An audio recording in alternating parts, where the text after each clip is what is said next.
Subscribe to Mufti Tariq Online and press the bell icon for more videos. السلام علیکم ورحمۃ اللہ۔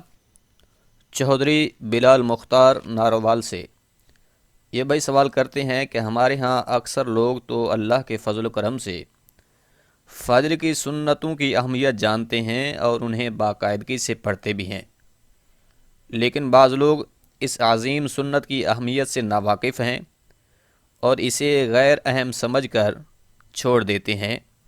براہ کرم اس حوالہ سے رہنمائی فرمائی جائے۔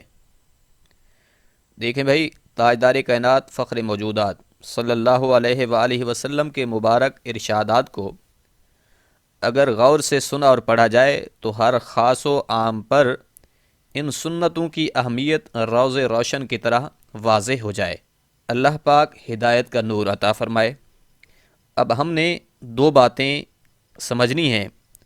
اول تو فجر کی سنتوں کی فضیلت کے اعتبار سے، اور دوم فجر کی سنتوں کا جو مسئلہ ہے۔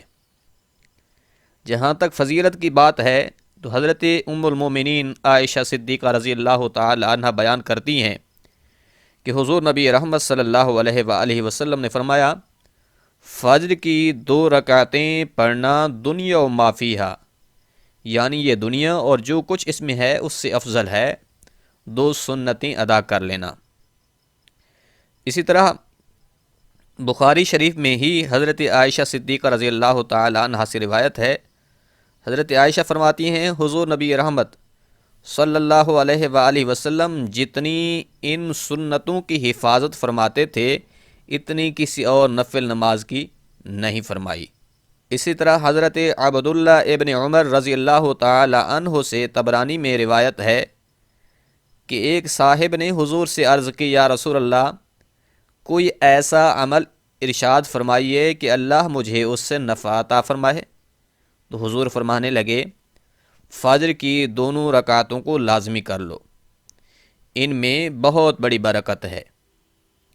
اسی طرح ابو داؤد میں حضرت ابو ہریرہ سے روایت ہے، آپ فرماتے ہیں حضور نبی رحمت صلی اللہ علیہ وسلم نے فرمایا، فجر کی سنتیں نہ چھوڑو اگرچہ تم پر دشمنوں کے گھوڑے ہی دوڑ پڑیں، یعنی دشمن کے حملے کا اندیشہ بھی ہو تب بھی فجر کی سنتوں کو لازمی ادا کرو۔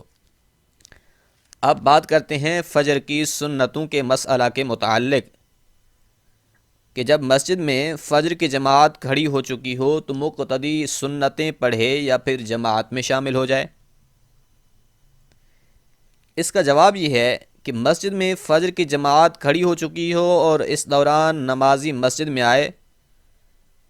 اب اگر مسجد چھوٹی ہے اور امام صاحب کی قرات کی آواز ساری مسجد میں سنائی دے رہی ہے تو اس حالت میں نمازی کو چاہیے کہ وہ جماعت میں شامل ہو جائے۔ کیوں؟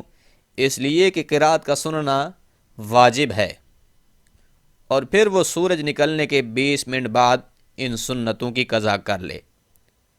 لیکن اگر کسی وجہ سے اس دن وہ نہ پڑھ سکے تو پھر ان سنتوں کی اکیلے میں قضا نہیں ہے۔ یہ تو تھی بات اگر چھوٹی مسجد ہے۔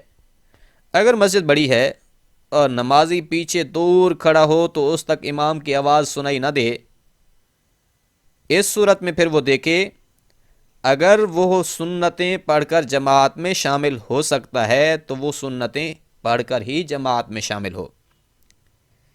لیکن اگر وہ سنتیں پڑھے گا ادھر جماعت اس سے چلی جائے گی تو اس صورت میں پھر لازمی ہے کہ وہ سنتوں کو چھوڑ کر جماعت میں شامل ہو جائے اور پھر سنتوں کو سورج نکلنے کے 20 منٹ بعد پڑھ لے۔ امید ہے بات سمجھ آ گئی ہوگی۔ اللہ کریم عمل کرنے کی توفیق بخشے، آمین۔